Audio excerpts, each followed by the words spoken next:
Mi propio hijo me echó a la calle en plena noche, dejándome en la acera con una maleta y el peso de una vida entera de sacrificios inútiles. Escuchad esta historia hasta el final, y decidme qué haríais en mi lugar. Decidme también desde qué ciudad me escucháis. Mientras la puerta de roble se cerraba, cortando el último lazo que nos unía, él creía haberse librado de una carga. Pero en su arrogancia, Ricardo olvidó un detalle crucial, un momento que mi mente de relojero grabó con una precisión implacable hace ya 10 años. Una firma falsificada, un documento notarial y mi nombre como testigo silencioso de su primer fraude. Esa noche no sentí rabia, sino una calma helada, la serenidad de quien sabe que el mecanismo de la justicia, aunque lento, acaba de ponerse en marcha por mi mano. Ahora vivo en una habitación de hostal que huele a lejía y a vidas ajenas. La única ventana da a un patio interior donde la luz llega cansada, filtrada por el humo y la indiferencia de la ciudad. He pasado la noche sentado en el borde de una cama con un colchón vencido, escuchando el goteo intermitente de un grifo en el baño compartido del pasillo. Cada gota parece medir el tiempo de mi nueva soledad. Mis manos, esas que durante décadas supieron dar vida a mecanismos de precisión suiza, ahora reposan sobre mis rodillas, inertes, casi extrañas. Ya no hay engranajes que ajustar ni espirales que calibrar. Solo el frío de la tela barata y el peso de un cuerpo que de repente se siente ajeno. Un estorbo, en un mundo que ya no me pertenece.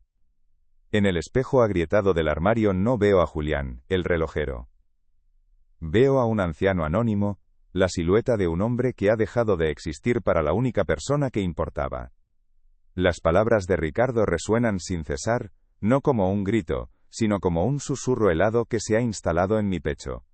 Eres una carga. Es el peso de esa frase lo que me encorva la espalda, no los años. Mi memoria, que siempre fue un archivo preciso, ahora se ha convertido en un mecanismo perfecto para el dolor, repitiendo cada mirada de desdén de mi nuera, cada silencio incómodo de mi hijo en la mesa. He perdido más que un hogar, he perdido el reflejo de mí mismo en los ojos de quien amaba, ahora solo encuentro vacío. Mi memoria no solo guarda el dolor reciente, sino también el eco de un tiempo en que mis manos no estaban vacías, sino llenas de propósito. Recuerdo la relojería de mi juventud, un pequeño taller que olía a aceite fino, a metal pulido y a los sueños de un hombre que creía en el futuro. Quería abrir mi propia tienda, un local con un escaparate de madera noble y mi nombre, Julián, grabado en un letrero de latón. Era un sueño compartido con Elena, mi esposa, la única que entendía la música que yo escuchaba en el tic-tac de un mecanismo perfecto. Juntos planeábamos una vida medida por la precisión y el amor, un futuro donde cada segundo contaría. Creíamos tener todo el tiempo del mundo sin saber que el engranaje principal de nuestra existencia estaba a punto de romperse para siempre. Cuando Elena se fue, el silencio que dejó en casa fue más ensordecedor que el de 1000 relojes detenidos. De repente mi sueño de la tienda de lujo se convirtió en un capricho inalcanzable, una vanidad frente a la necesidad real. Un niño de 5 años que me miraba con sus ojos asustados, esperando respuestas que yo no tenía. Fue entonces cuando guardé mis herramientas más delicadas, las que usaba para las piezas de coleccionista, y me dediqué a reparaciones sencillas, a cambiar pilas y correas en un pequeño puesto del mercado. El horario era más flexible, el dinero más seguro. No era el futuro que había soñado, pero era el único futuro posible, para asegurarme de que Ricardo nunca sintiera la ausencia de una mano que lo guiara, aunque esa mano oliera a disolvente y estuviera cansada. Los años que siguieron fueron una sinfonía de pequeños sacrificios. Recuerdo volver a casa con el frío pegado a los huesos, pero encontrar siempre la energía para prepararle un plato de comida caliente. Su preferido era el guiso de patatas, sencillo y humilde, pero para él era un banquete. Le compraba juguetes de segunda mano que yo mismo reparaba y pintaba por las noches, dándoles una nueva vida para que su infancia no careciera de magia. Sus pantalones siempre tenían algún remiendo discreto en las rodillas, una marca de mis torpes intentos de costura, pero siempre estaban limpios. Nunca le prometí riquezas ni lujos, solo le prometí, en el silencio de mis actos, que nunca le faltaría un hogar, un plato en la mesa, y un padre que lo arropara por las noches. Llegó el día en que su ambición superó los límites de nuestra modesta vida. Quería estudiar en una universidad privada, una que costaba más de lo que yo ganaría en varios años. Vi el brillo en sus ojos, la misma pasión que yo sentía por mis relojes, pero aplicada a un mundo de cifras y negocios, que yo no comprendía. Sin dudarlo, una tarde de otoño, llevé la caja de caoba que guardaba el único tesoro de mi familia al anticuario. Dentro reposaba la colección de relojes de bolsillo de mi abuelo, piezas de plata y oro que habían medido el tiempo de 3 generaciones. Los vendí por una fracción de su valor real, y a Ricardo le dije que había conseguido una ayuda del Estado. Él sonrió, satisfecho, sin preguntar más. Mientras él ascendía, yo me iba haciendo más pequeño, una sombra en el fondo de su nueva y brillante vida. Lo veía llegar con sus trajes caros, hablando de inversiones y mercados internacionales, y yo asentía desde mi rincón, orgulloso y a la vez, extrañamente ajeno. Mi orgullo de padre era genuino, pero no podía evitar sentir una punzada de melancolía, al ver cómo el abismo entre nuestros mundos se hacía cada vez más profundo. Yo le había dado las alas, pero ahora volaba en una estratosfera a la que yo ya no tenía acceso. Él construía su imperio sobre los cimientos de mi sacrificio, un hecho que para él parecía tan natural y evidente como la salida del sol, algo que no requería ni memoria ni gratitud. Nunca esperé que me devolviera nada. El amor de un padre no es un préstamo que genera intereses, es un regalo entregado sin condiciones. Cada hora de sueño perdida, cada herramienta vendida, cada sueño abandonado, lo hice porque creía que estaba construyendo algo más grande que yo, el futuro de mi hijo. Creía que mi propósito en la vida era ser el andamio silencioso que le permitiera a él edificar su propia catedral. Nunca imaginé que, una vez terminada la obra, el constructor consideraría que el andamio ya no era más que un estorbo, un amasijo de hierros viejos que afeaba la fachada de su magnífico palacio. Mi sacrificio no pedía recompensa, solo un mínimo de respeto, un lugar digno donde reposar.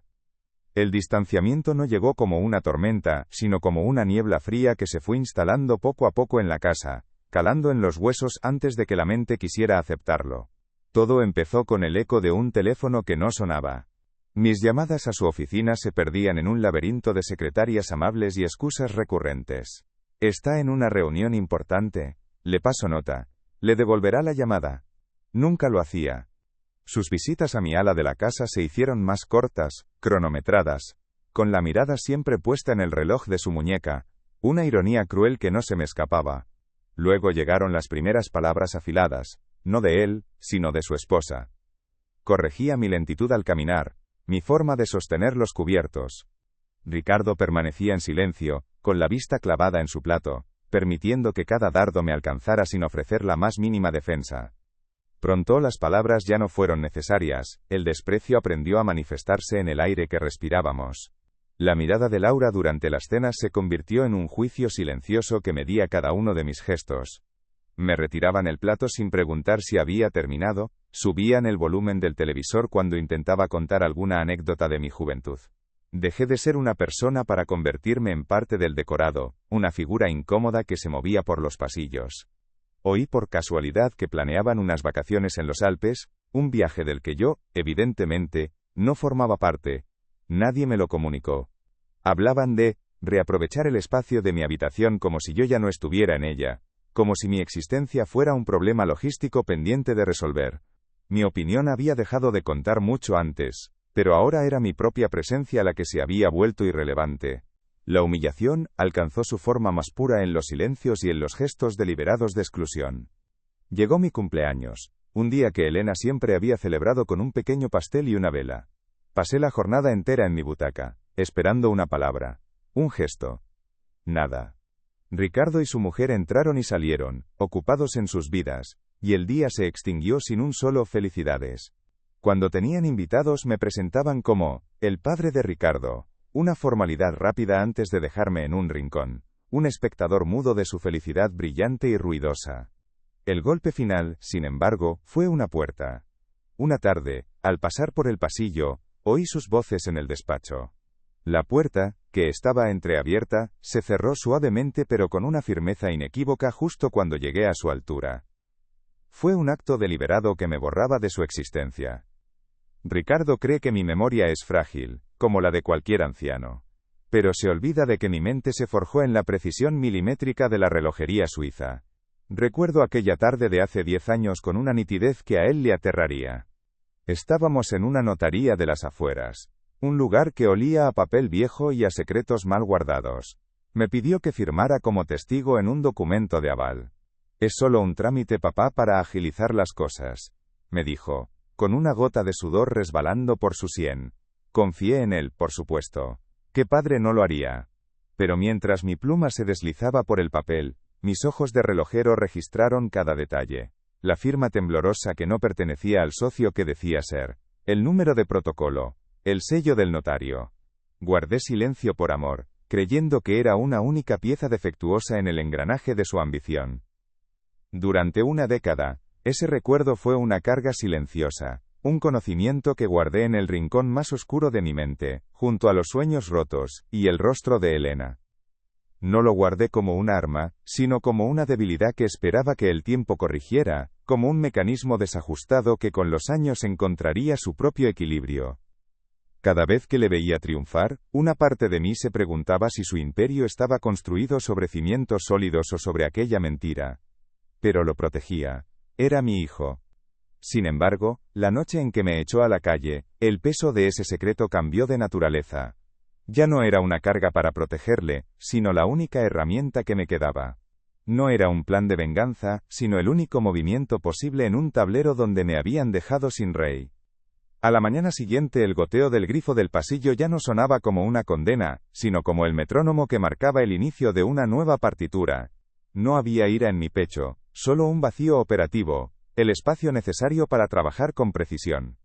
Salí del hostal y caminé sin rumbo hasta encontrar una pequeña casa de empeños. Allí dejé el reloj de oro que Elena me regaló en nuestra boda, la última reliquia de un tiempo feliz. El hombre tras el mostrador ni me miró a los ojos. Con el dinero en el bolsillo, busqué la notaría más cercana. No para denunciar a Ricardo, no todavía.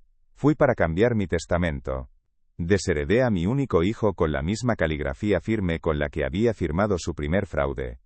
Dejé mis exiguos bienes, apenas lo obtenido por el reloj, a una fundación de ayuda a ancianos desamparados. Fue un acto silencioso, quirúrgico. No estaba destruyendo su futuro. Estaba asegurándome de que el final de mi historia me perteneciera solo a mí.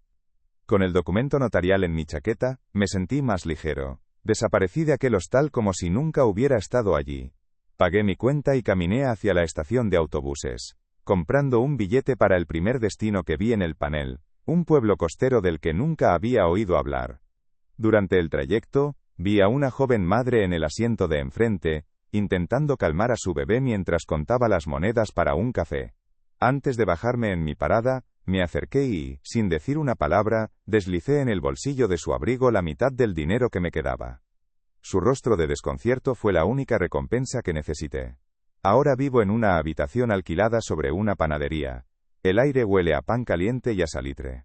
Nadie conoce mi nombre. He recuperado el control no con un grito, sino con un silencio metódico, el mismo que usaba para ensamblar el corazón de un reloj. Fue Laura quien me encontró.